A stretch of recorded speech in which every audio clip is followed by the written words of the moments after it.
je constate avec beaucoup d'étonnement et beaucoup de regrets qu'en 2024 et au XXIe siècle, que lorsqu'on parle de richesse, que beaucoup d'entre nous seront encore là à penser que la richesse, être riche, c'est avoir beaucoup d'argent.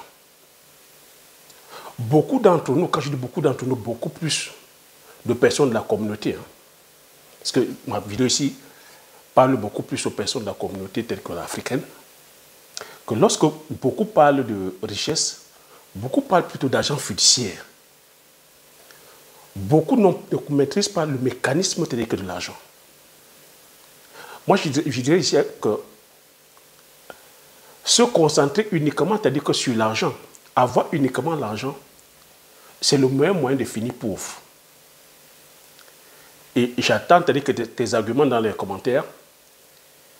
Et si tu es un peu honnête, tu vas m'argumenter en disant que tu as connu des personnes autour de toi qui avaient beaucoup d'argent, mais qui sont aujourd'hui finis pauvres. Tu connais autour de toi, même à travers, c'est-à-dire que les médias aujourd'hui, des sportifs, des acteurs, des personnes du showbiz, des grands commerçants, qui ont eu comme ça à un moment donné de leur vie beaucoup d'argent, mais qui aujourd'hui sont pauvres. Même dans ta famille, en tant que salarié, qui ont occupé des bons postes, qui ont brassé beaucoup d'argent, mais qui sont finis pauvres. Donc c'est pour cela que je peux te dire sans beaucoup d'étonnement ou sans beaucoup de soucis, que avoir uniquement l'argent, c'est le moyen tel que de finir pauvre. Et maintenant, une fois que je dis ça, c'est-à-dire qu'il va falloir creuser l'origine de l'argent. C'est quoi l'argent fiduciaire? À quoi sert l'argent? Parce que de l'autre côté aussi, on a des personnes qui sont allergiques à l'argent, qui disent que l'argent, c'est-à-dire que voilà, c'est l'origine de tous les maux, c'est l'origine de tous les problèmes. Je peux peut-être comprendre aussi ça, mais comprendre aussi que sans argent, aujourd'hui, dans le monde dans lequel nous vivons, tu es mal barré, tu ne peux rien faire. Donc, c'est quoi donc le mécanisme de l'argent? Et comment est-ce qu'on peut faire aujourd'hui pour pouvoir posséder de l'argent sans être esclave de cet argent? Parce que c'est ça le problème en fait. Qu'au jour d'aujourd'hui, plusieurs d'entre nous sont plutôt esclaves de l'argent. On court après l'argent. On est prêt à faire tout et n'importe quoi tel qu'à cause de l'argent. C'est pour cela que vous voyez énormément des choses perverses que vous voyez autour de nous. Les gens vont aller se prostituer à cause de l'argent. Les gens vont aller voler à cause de l'argent. Les gens vont aller jalouser les autres à cause de l'argent. Les gens vont, vous avez vu les affaires Dubaï porte à porte à cause de l'argent. Certains vont prendre des risques comme ça, aller traverser la mer Méditerranée parce que vous venez chercher l'argent. Donc il faudrait qu'on explique bien le mécanisme de l'argent. L'argent ici, c'est un outil. Et si on n'arrive pas à comprendre l'origine, c'est-à-dire que des billets de banque, l'argent fiduciaire, ben on serait comme ça en train de courir après un système qu'on ne maîtrise pas. Donc il faut comprendre, quand je parle d'argent, ça veut dire qu'il faudrait qu'on comprenne c'est quoi le mécanisme, c'est quoi l'économie. Est-ce qu'à l'époque, il y a quoi? Il y a 3000 ans ou il y a 5000 ans, on faisait avec les échanges grâce à l'argent. Donc il faut comprendre que il faut déjà qu'on comprenne le système dans lequel nous sommes. À partir de quand on a décidé que maintenant c'est le billet de banque, c'est avec le billet de banque ou c'est avec le dollar qui est maintenant aujourd'hui la monnaie internationale de commerce qu'on va devoir commercer. Avant on fonctionnait, on a compris, on a lu l'histoire, avant c'était le troc. Les gens s'échangeaient, c'est-à-dire que les vivres. Je te donnais le macabo, tu me donnais la patate. Je pouvais te donner la patate, toi qui es menuisier, tu me donnes une chaise. Donc, on crée de la valeur.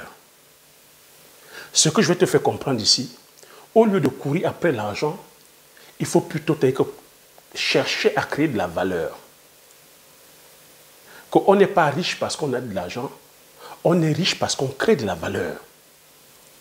Parce que si nous ne comprenons pas ça, nous sommes un peuple qui court toujours après, c'est-à-dire que de l'argent, et on va se retrouver à être esclave de ceux qui créent de la valeur.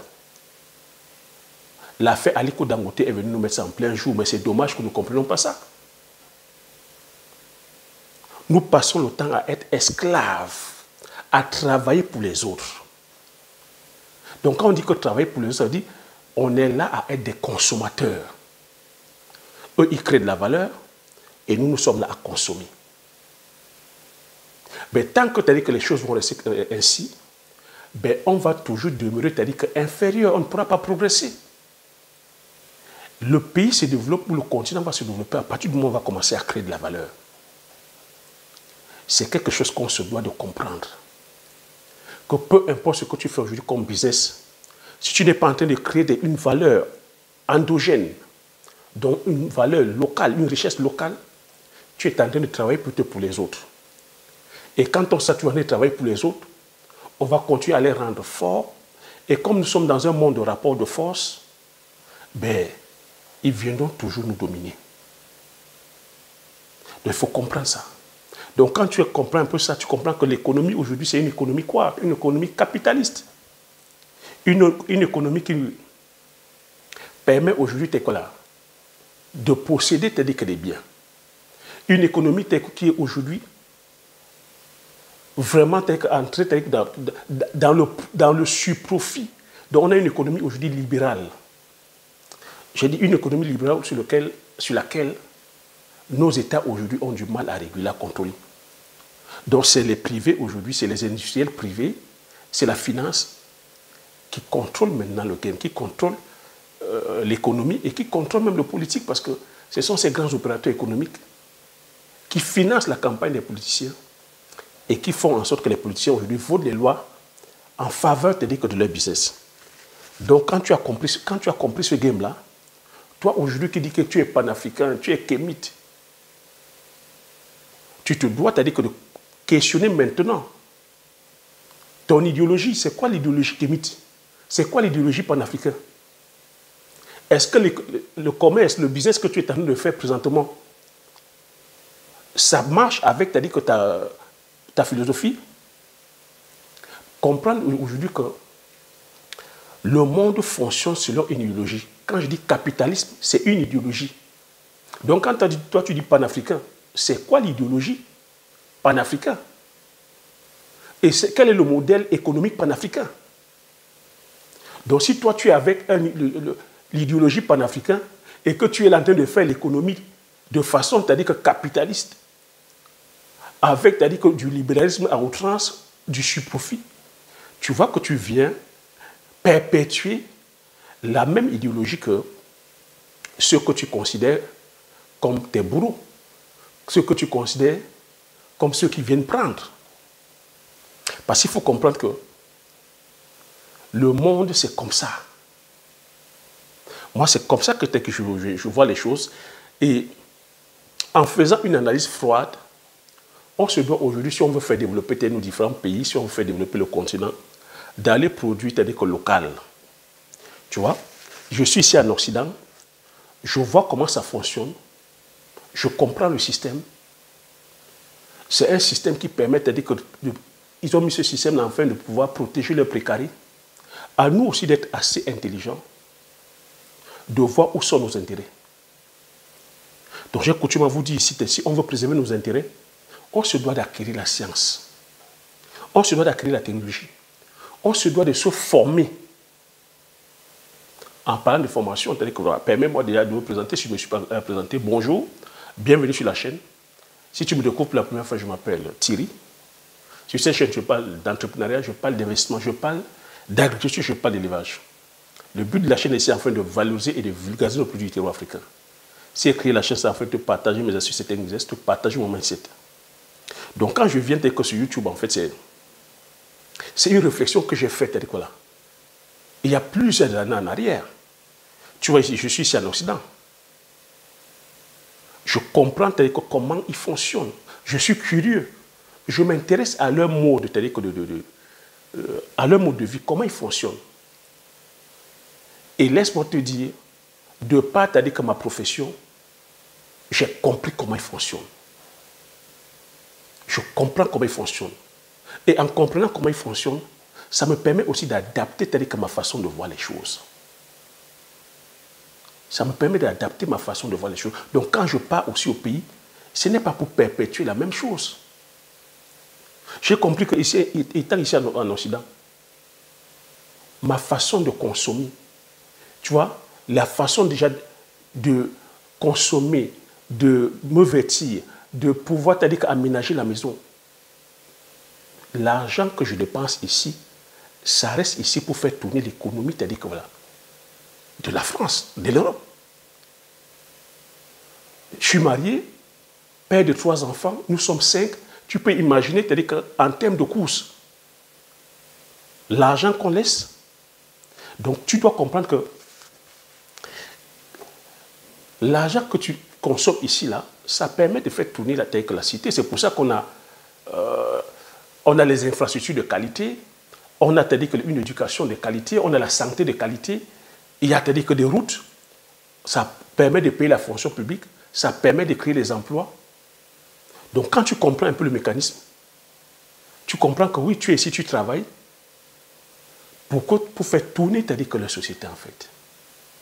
Que nous, si nous voulons aussi faire pareil, on se doit aussi d'aller contribuer à ce que, que le développement de notre pays, voilà, que sur le plan des infrastructures, sur le plan énergétique, qu'on soit autonome, que sur le plan des infrastructures, qu'on ait des bonnes routes, qu'on ait des bonnes écoles, qu'on ait une santé pour tous, qu'on ait de la recherche scientifique et technologique, qu'on soit autonome sur le plan énergétique, qu'on ait des industries, qu'on ait du plein emploi. Oui, pour tout pays qui se respecte, pour tout État qui se respecte, tu vois, ça, c'est ce que chaque État souverain se doit de faire. Chaque État se doit être souverain sur ces différents pans que j'ai cités. Souverain sur le plan de la défense, souverain sur le plan, comme j'ai dit, économique, souverain sur le plan des télécommunications.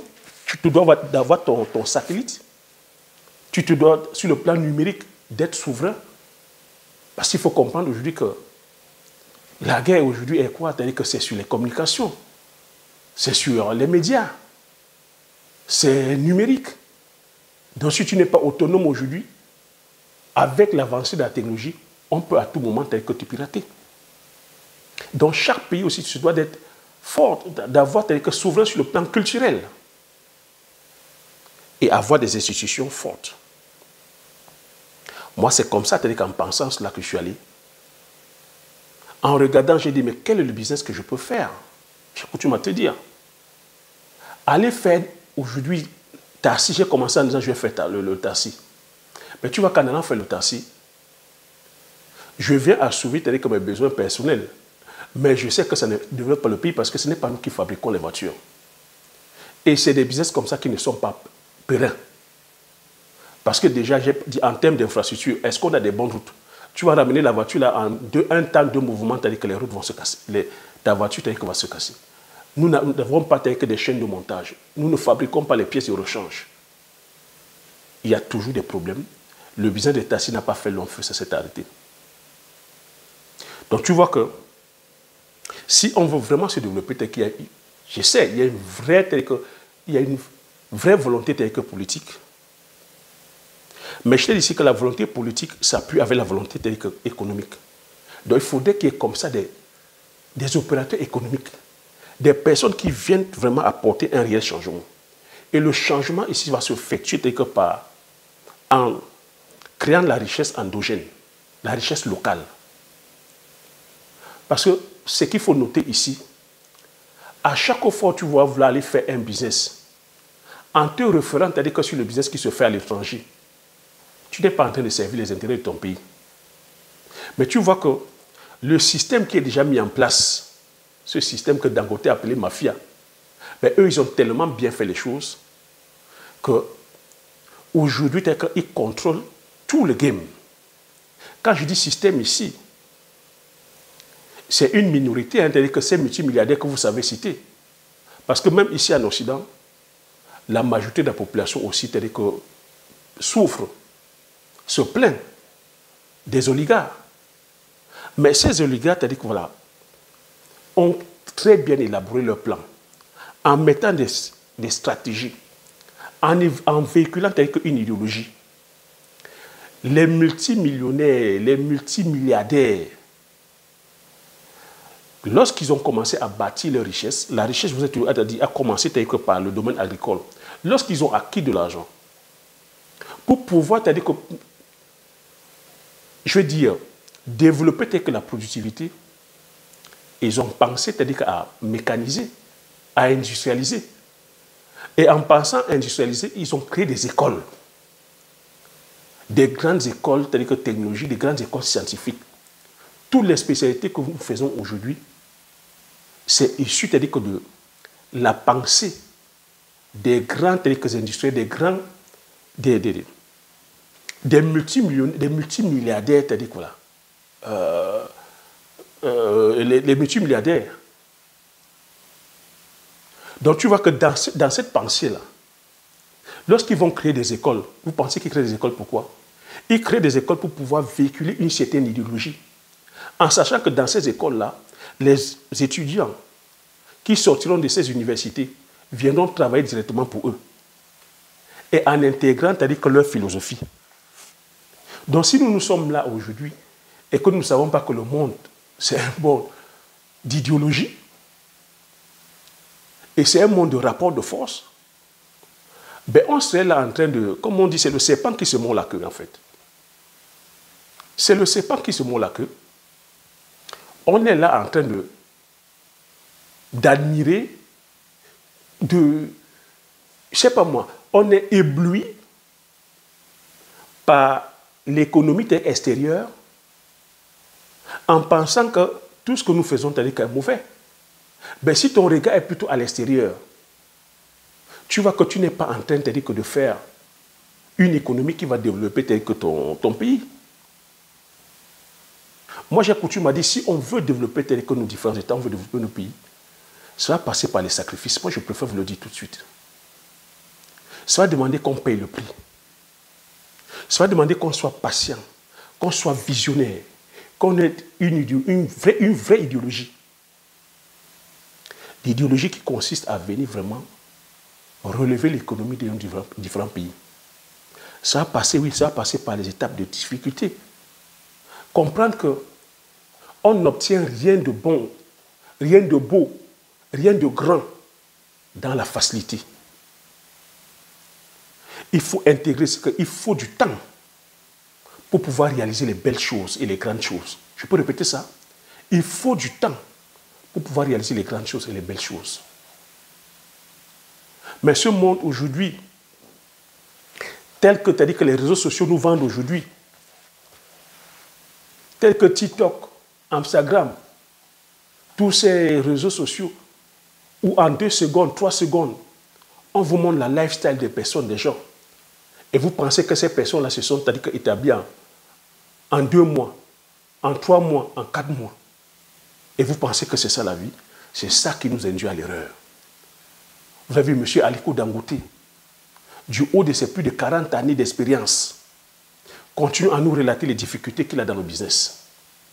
M. Aliko Dangote, pour devenir Aliko Dangote, il lui a fallu plus de 30 ans. Pour devenir milliardaire, multimilliardaire, il a fallu plus de 30 ans. C'est des personnes comme ça qu'on devrait voilà, à chaque fois partager, véhiculer les enseignements de réussite.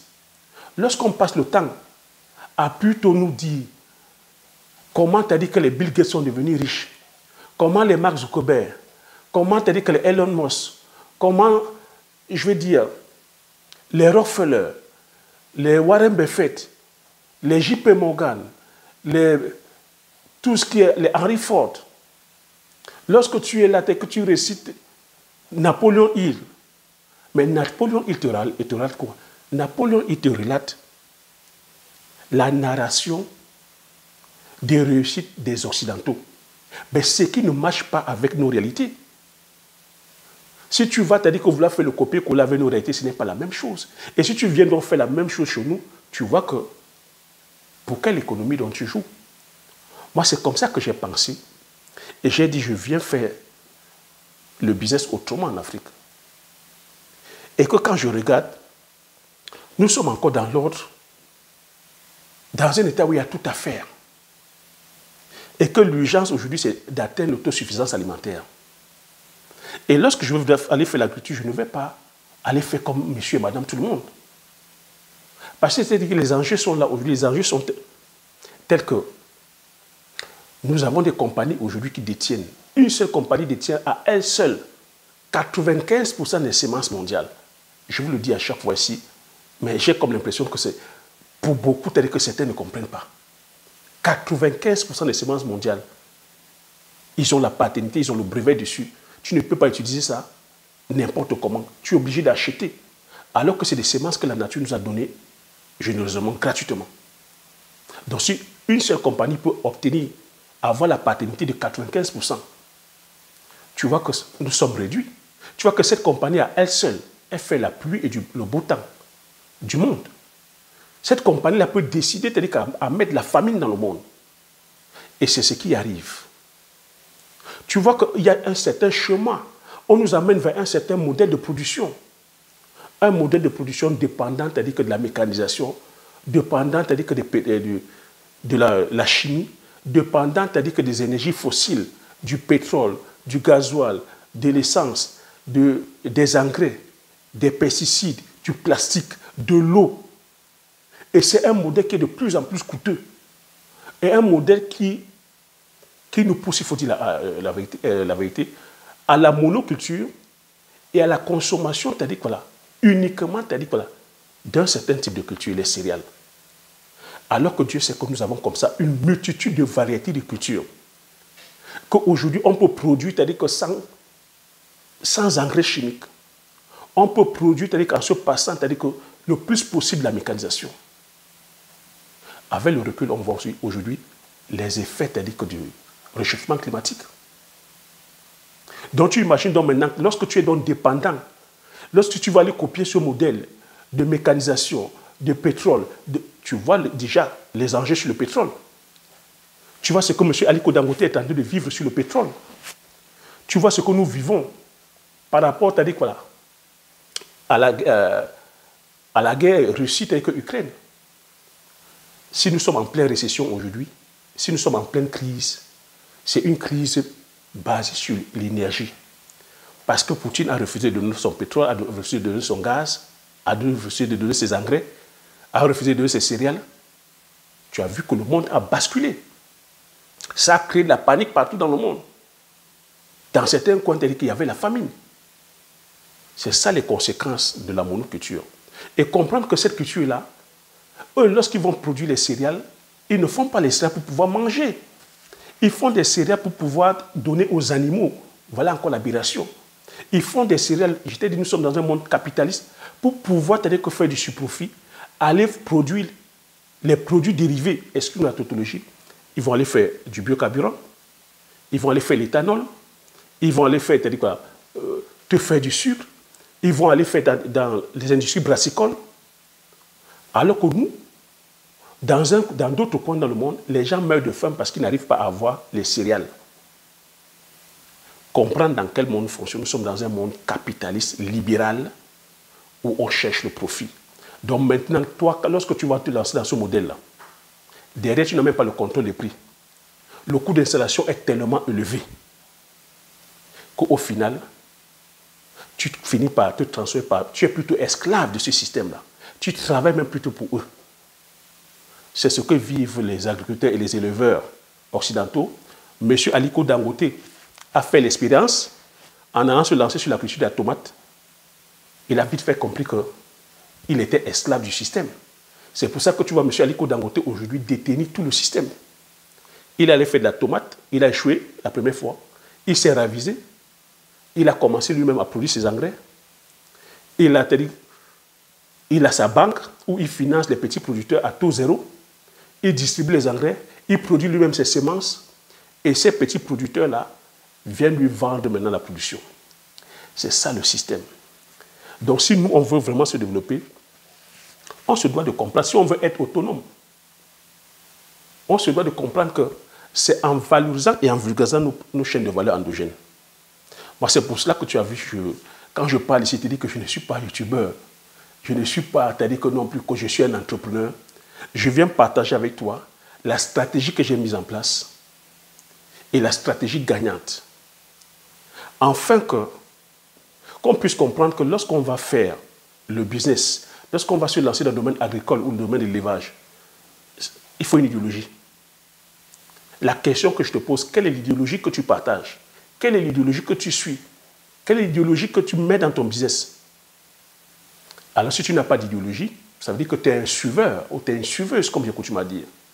Si tu n'as pas une idéologie, tu es un adepte de celui qui dit « je veux l'argent tout de suite, je veux l'argent rapidement ». Il faut comprendre que si tu veux l'argent rapidement, quelque part, il y a quelqu'un qui a fait le travail. Et quand quelqu'un a fait le travail, tu es plutôt esclave de la personne. Donc moi, c'est pour cela que j'ai regardé rapidement autour de moi. Les besoins sont là. On a besoin de quoi? On a besoin, c'est-à-dire que de la matière grasse. L'huile de palme. Je suis allé vers l'huile de palme parce qu'on est déficitaire chaque année de plus de 200 000 tonnes d'huile de palme. C'est comme ça que je me suis lancé dans ce chantier. Aller produire, c'est-à-dire que l'huile de palme, afin de pouvoir venir aussi être un acteur du changement, afin de venir colmater la brèche. Parce qu'il est aberrant de savoir que chaque année, nos différents pays importent de la Malaisie et de l'Indonésie des milliers de tonnes d'huile. Alors qu'on sait que l'huile de palme, c'est ça l'huile de palme. C'est ça l'huile de palme. Alors qu'on sait que l'huile de palme est originaire d'Afrique. C'est originaire du golfe de Guinée. La Malaisie est venue prendre les graines chez nous, a pris l'expertise chez nous pour aller développer ça chez eux. Mais aujourd'hui, la Malaisie et l'Indonésie sont les deux mastodontes qui alimentent le marché mondial en matière d'huile de palme. Ils alimentent à 80%. Pour moi, c'est une aberration. Et lorsqu'on fait le classement, l'Afrique est dernière. Alors que c'est un produit qui vient de chez nous. Et cette culture-là ne demande pas aussi de la haute mécanisation. C'est pour ça que je suis allé là-dedans. C'est une culture qui ne demande pas de la haute mécanisation. C'est une culture qui n'agresse pas l'environnement. C'est une culture qui produit plus à l'hectare. C'est une culture telle que tu la vois là, comme ça, où il y a plusieurs produits dérivés. Tu as l'huile de palme rouge comme ceci. Tu as l'huile de palmiste que tu peux avoir grâce aux amandes. Lorsque tu presses les amandes, tu as les tourteaux de palmiste que tu peux vendre au provendier. Tu as la coque de palmiste où on peut faire du charbon écologique, où on peut faire aussi des charbons, du charbon actif. Avec les œufs fruits, on peut faire du biogaz. Et dans les sous-produits encore, avec l'huile de palme, on peut être dans la cosmétique, on peut faire du savon, on peut faire des shampoings, on peut faire du biodiesel avec l'huile de palme. Le biodiesel, quand tu sais aujourd'hui les tensions que nous avons, c'est-à-dire que par rapport au pétrole, et tu sais aujourd'hui que le pétrole, c'est une matière première qui est tarissable. Et tu sais que le pétrole aujourd'hui, ce qu'on ne nous dit pas, ça pollue l'environnement. Tu as vu M. Dangote, la cabale qu'on a mis sur lui, c'est en disant que son pétrole rejetait beaucoup de plomb. Mais or, lorsqu'on va voir le pétrole raffiné qu'on nous vend, le gasoil raffiné qu'on nous vend ici en Afrique, pollue énormément. Le taux de plomb, c'est-à-dire que dépasse le seuil, c'est-à-dire que recommandé.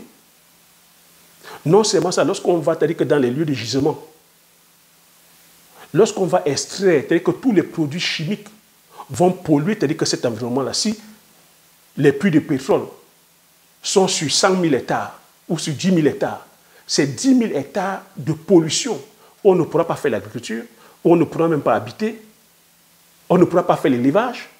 Ça va aussi dans les cours d'eau, c'est-à-dire que polluer les cours d'eau. C'est comme ça que ça va nous tuer les animaux, nos animaux aquatiques. Ça va tuer la faune et la fleur, ça va détruire l'espace. Donc il faut comprendre que le pétrole aujourd'hui, c'est-à-dire que c'est une source de pollution. Mais sans cette énergie-là, aujourd'hui, c'est grâce à cette énergie aussi que l'économie fonctionne. Donc tu vois que lorsque ton coût de production dépend des énergies fossiles, ben forcément, c'est-à-dire que ça va jouer dans le panier de la ménagère. Et vu que Nous sommes dans des pays où on crée très peu de richesses, on crée très peu d'emplois. Ben, lorsqu'il y a inflation, c'est la population qui souffre. Il faut très bien comprendre ça. Je prends assez de temps comme ça pour partager la connaissance, parce que je sais que ce n'est pas la connaissance qu'on va se sauver. C'est par l'éducation qu'on va se sauver. Par l'éducation. Donc moi, c'est pour cela que je suis allé vers le palmier à huile. Parce que ça demande très peu de mécanisation. Et que derrière, c'est une huile qu'on consomme. Parce qu'il faut comprendre, ça fait partie aussi de notre culture. Nos traditions, c'est-à-dire que voilà, les traditions que nous faisons encore chez nous, c'est grâce à l'huile de palme. À chaque fois, il faut aller faire une tradition, on va te demander de l'huile de palme rouge. Lorsque tu vas aller te marier, on va te demander de l'huile de palme. Lorsqu'on va faire nos mets, nos repas, c'est grâce à l'huile de palme. Donc ça rentre dans nos us et coutumes. Donc c'est vraiment un produit ancré, c'est-à-dire que dans notre... C'est un produit qui est ancré dans notre culture. Moi, c'est pour cela que je suis allé là-dedans, afin de pouvoir préserver cela. Oui, en termes de rentabilité aussi, c'est rentable. Cette culture fait, c'est-à-dire que des multimillionnaires, des multimilliardaires en Afrique. Lorsque tu te lances comme ça de façon pensée, sur des vergers de 10, 15, 20, 30, 40, 50, 100, 200 hectares, et que tu passes la phase de transformation, tu es un nabab. Je me suis lancé aussi dans la culture du poivrier, qui est là le poivre, où je continue à te répéter le poivre. Si nos gouvernements, c'est-à-dire qu'appliquaient comme ça des plans sur le domaine agricole, des vraies réformes, parce qu'il faut se dire, on n'a pas de réforme, en disant que chaque planteur, que chaque personne ait ne serait-ce qu'un hectare de poivrier. D'ici, chaque personne avec un hectare de poivrier, l'Afrique sortirait de la pauvreté. Les Africains sortiraient de la pauvreté. Mais tu vois que c'est des stratégies comme ça que nos gouvernements ne mettent pas en place. On va plutôt aller privilégier telles que des cultures que j'appelle coloniales. On va parler du coton, on va parler du café, on va parler du cacao, on va parler de l'EVA. On va plutôt aller nous parler des cultures de rente, de l'export, mais qui profitent à un certain, qui profitent toujours aux colons. J'ai dit 2000 hectares de poivriers chacun. Nos différents pays, la population de nos différents pays sortent de la pauvreté. Si tu as un hectare, tu es plein aux as. C'est la troisième épice la plus chère au monde. Je t'ai dit ici que le safran, la première culture la plus chère, c'est le safran. 33 000 € le kilo, ici en Occident. Deuxième culture, c'est la vanille. Ça oscille entre 400 et 1000 € le kilo, ici en Occident. Le poivre, c'est la troisième culture, ça oscille entre 100 et 400 € le kilo, ici en Occident. Donc, si on veut vraiment faire des agriculteurs, des nababs, c'est vers ces cultures. Je me suis lancé là-dedans. Non sans difficulté. J'ai dit, il faut du temps pour pouvoir faire des belles choses. J'ai partagé ici avec toi les difficultés que j'ai eues la première année. C'est pour ça que je parle ici d'idéologie. Quelle est l'idéologie que tu as en tête? Si tu viens uniquement que je veux l'argent, ben c'est le même moyen de ne pas avoir de l'argent. Mais quand tu viens en disant que je viens contribuer, je viens impacter, je viens laisser une trace, je viens aussi c'est-à-dire que pouvoir contribuer c'est-à-dire que à l'épanouissement c'est-à-dire que de mon pays, tu comprends que tu es vers une démarche noble. Tu es vers une démarche qui va s'inscrire dans la durée, en fait. Tu n'es pas un court-termiste, comme j'ai coutume à dire. Tu n'es pas une personne de one-shot. Je te parle ici du Njangsang. C'est comme ça que je suis allé vers le Njangsang. Je suis allé vers le Bitakola, produire le Bitakola. Je suis allé produire le Mpebe, aller produire les rondelles. Parce que tout ça, c'est des cultures. C'est des plantes, comme j'ai coutume à te dire, qu'on appelle les cultures forestières non ligneuses, sur lesquelles on ne s'intéresse pas. On ne s'intéresse pas en termes de production. Mais c'est des cultures qu'on consomme tout le temps.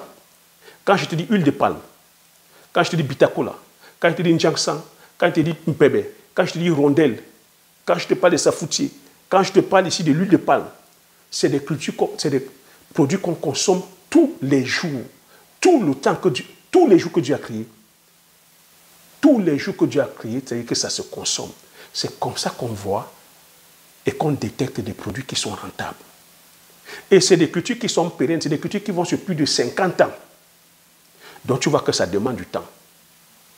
Une culture comme le poivrier, ça prend 3 ans. 2 ans et demi, 3 ans, ça entre en production. Les arbres fruitiers, les arbres que je dis, Njansan Bitakola, Bitakola, ça prend 6 à 7 ans. Mais tu vois, quand je dis 6 à 7 ans, il faut être un visionnaire.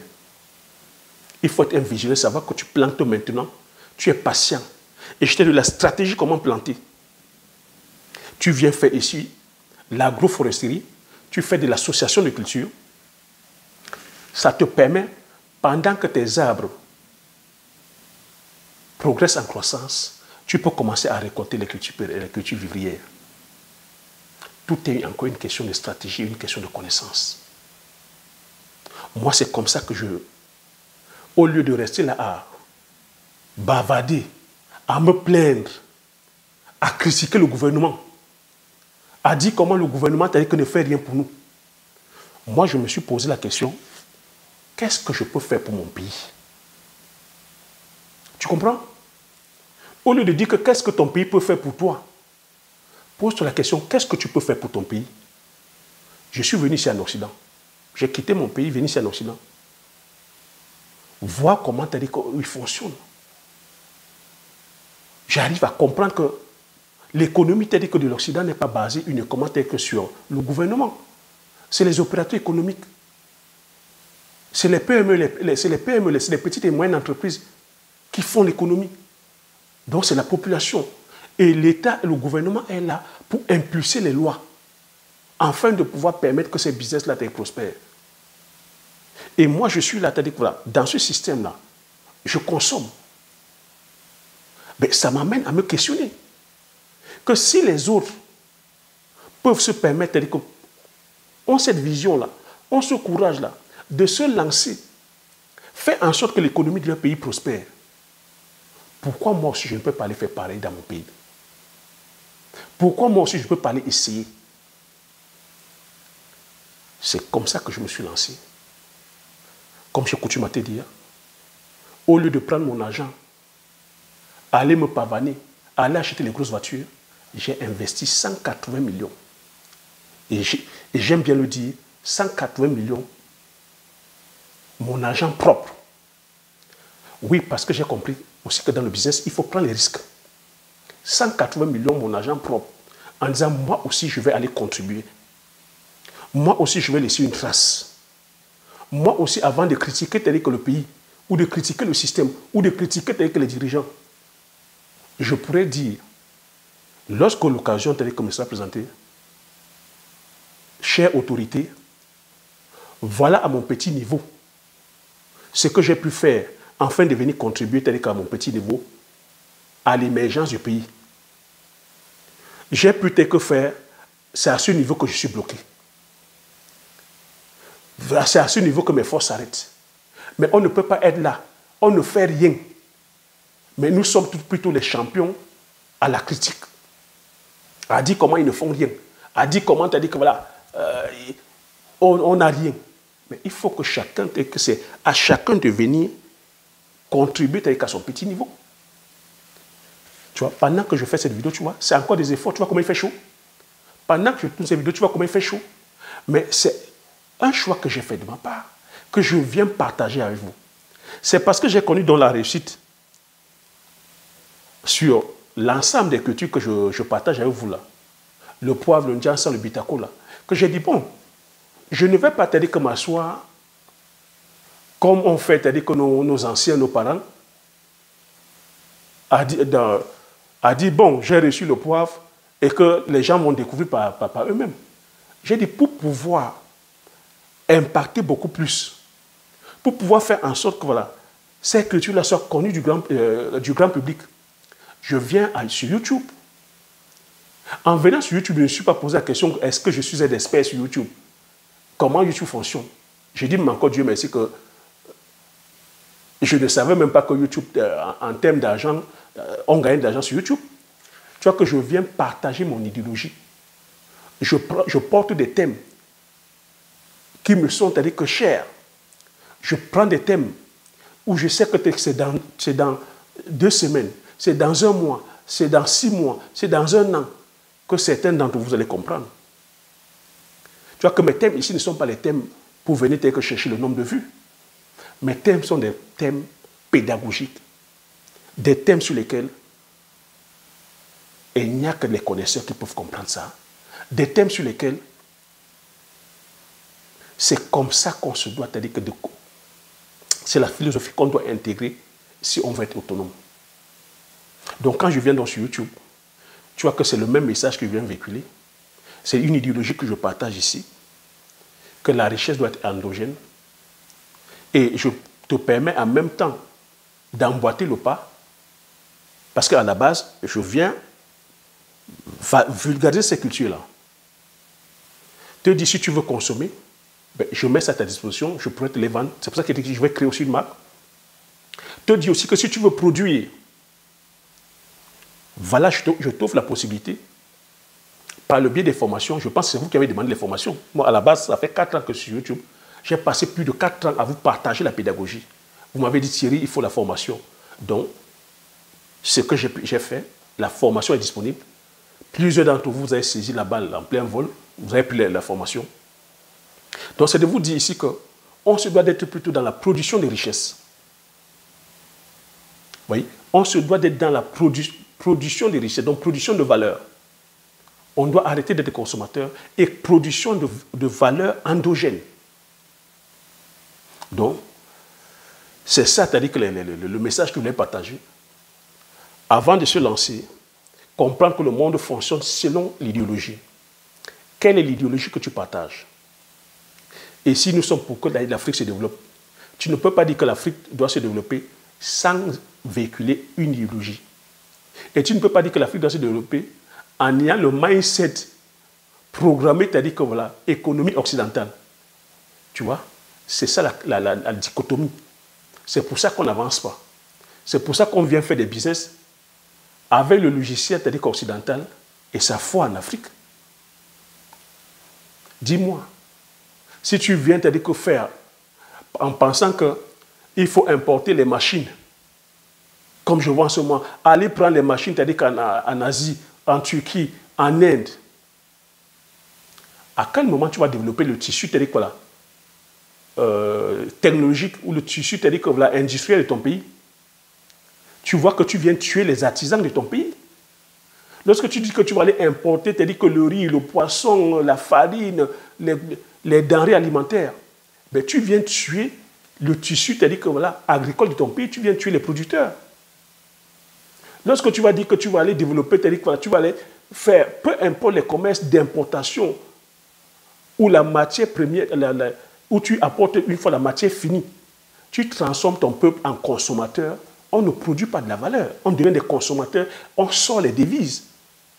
Et c'est comme ça qu'on s'appauvrit. En sortant les devises, on continue à enrichir et à donner de la force à ces multinationales qui viendront affaiblir dans nos États en apportant des accompagnements, en des fois, c'est-à-dire en portant du lobbying, en changeant les lois, c'est-à-dire que nos pays, en créant de l'instabilité, en déstabilisant, c'est-à-dire que nos États, en créant, c'est-à-dire que justement, lorsque vous voyez les guerres civiles qui sont là, regardez ce qui se passe au Mali en ce moment. L'ingérence qu'il y a eu.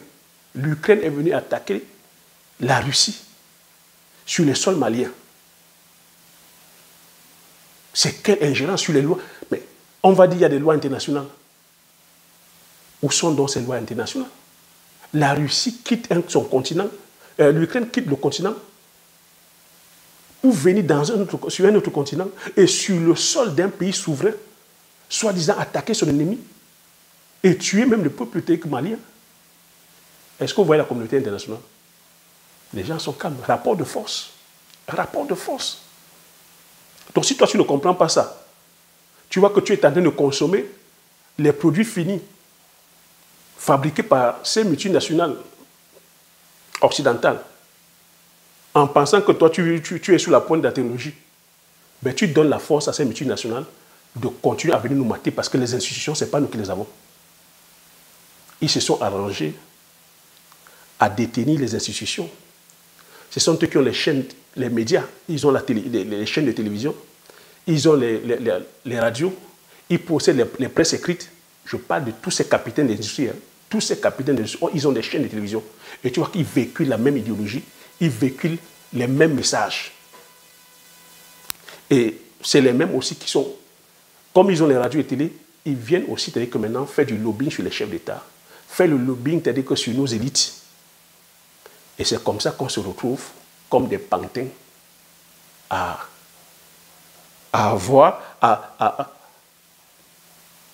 ne pas être efficaces, à continuer à être des consommateurs au lieu d'être des producteurs, au lieu d'être des créateurs de richesses. C'est de ça qu'il s'agit. Et c'est ça le rapport de force. À nous de comprendre ça. Donc voilà ce que je voulais partager. J'espère qu'au travers de ce plaidoyer, tu auras appris des choses. Tu vois comment il fait chaud, non? Même malgré la chaleur, on ne se plaint pas, on partage. Donc pour cela, je vais te demander de laisser aussi un pouce, de laisser un like. Et regarde sous la barre de description, comme je t'ai dit. Tu verras avec le lien où je partage 10 idées de meilleure culture, ultra rentable à lancer en Afrique, qui te laisse dans la prospérité. Parce que c'est vers cette culture-là qu'il faut aller. C'est des cultures pérennes qui te donnent une richesse générationnelle. Et si tu veux aller plus loin, je me ferai le plaisir de t'accompagner. Sur ce, comme j'ai coutume à dire, l'information c'est la connaissance c'est la richesse. Une fois que tu as ces informations, tu appliques tes stratégies et tu passes l'action massivement afin d'impacter ta vie et impacter la vie de tous ceux qui t'entourent. Je te dis merci, à la prochaine vidéo. Ciao.